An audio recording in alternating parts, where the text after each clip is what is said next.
Hey everybody, welcome back. Another update for you guys. It's slightly snowing here in Colorado. Luckily this morning I was able to get some work done before it started snowing. And we're, as you know from some of the earlier videos, we're doing some painting and body work. So let's see what's transpired. So we got the rockers off, starting to get those sanded down. I've got some repair work to do on one of them. The epoxy didn't stick to the 3D part, so I have to go in there and re-solidify that and add some more carbon to it. It's not really a big deal. I've done it before, and it works out really well. The other thing that we're doing is these door jambs. So we've got them squared up, and I'm putting the last layer of filler on it. So we've gotten nice lines developed on this, and we're gonna sand it down and then do some glazing putty to get rid of any of the pinholes. Here's the car in the background. Some of you may have seen on our Facebook page that we painted the trim pieces white and left the engine cover black. I'm still kicking this around. I don't know if this is too gaudy or if this is just going to look stupid.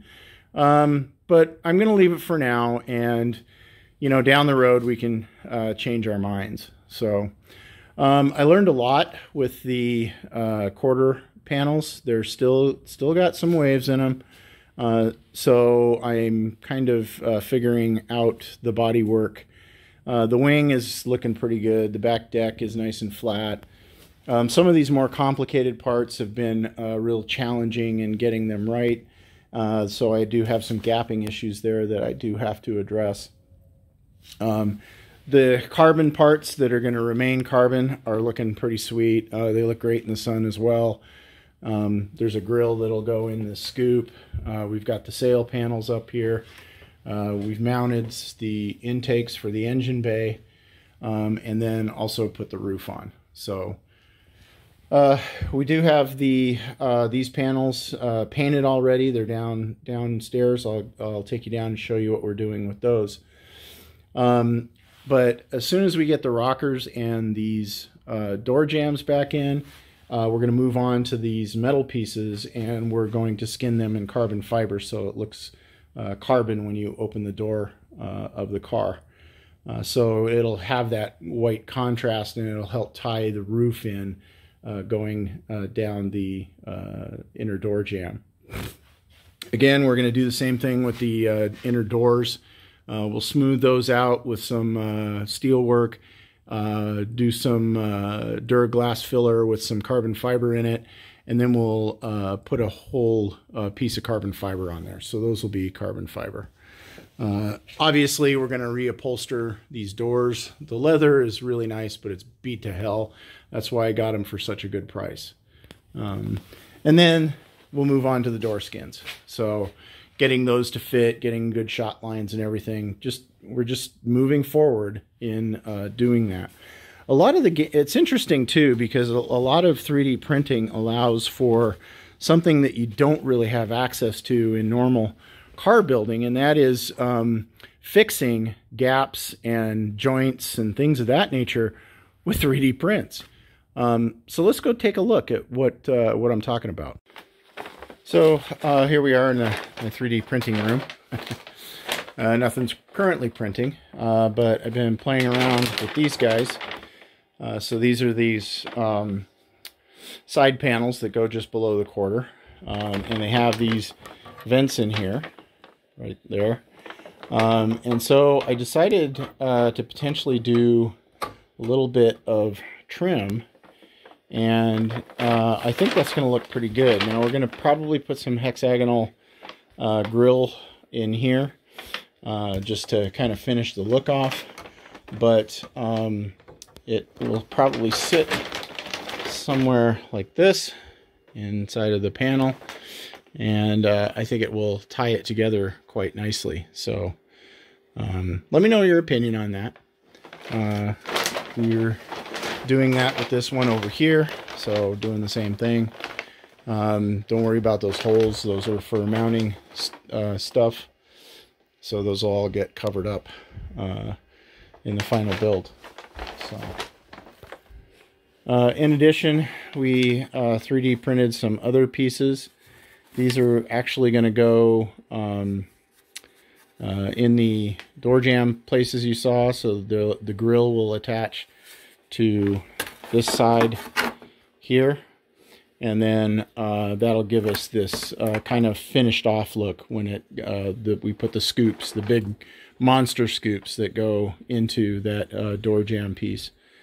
So it's going to look pretty good. I'm pretty happy with it. We're also re-3D printing some of the side trim pieces. I'm not there yet, so I've been just, trying some of these pieces out, but we'll get them designed and get them printed out and get them on the car just to take a look at them. And so that's how those pieces will fit in here. And then we'll put some mounting tabs on it so that we can mount it into the car. So that should look pretty good. I'm pretty happy with the way the printing came out. We'll have to obviously sand it all down and put some clear on it. I don't want to detract from the fact that it's a 3D printed part. So we'll just kind of finish it up best we can, and then we'll clear it. That way, again, we'll still have some of those parts that you can see on the car that were 3D printed just by walking up to it. Now, one of the other things I got that kind of has two purposes. It's a safety issue as well as a kind of a look issue, and that is I bought a front crossmember.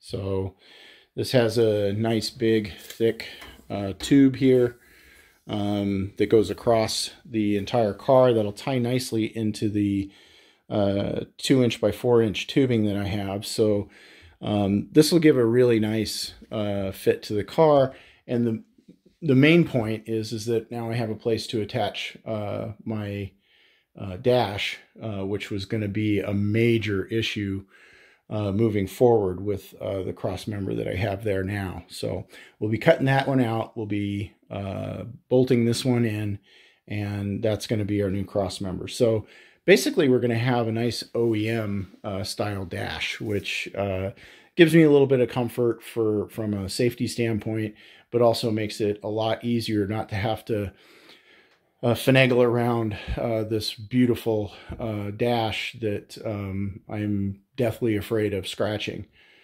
So we're just going to take that whole process very, very carefully. So that's our update. Thanks again for watching, guys. I really appreciate it. Give me your thoughts on that engine cover. It's bugging me. So, and usually things that bug me, I change. So I want to hear your thoughts. On the Facebook page, we've gotten some good response. Actually, overwhelming people want me to keep it, but there's been a few people who said, yeah, it's kind of gaudy and blah, blah, blah. So anyway, if you haven't subscribed, please do. Also go over to some of the other channels. I will link them down for people who are also doing Aventadors, so that you can see how they're approaching their build. I think it's good to get a perspective on how everybody is approaching these builds and what innovations that they're doing. And it's a great community that we're building up here on building cars in our garage. So I'll put them down there. Go ahead and check them out. Anyway, we'll see you next time.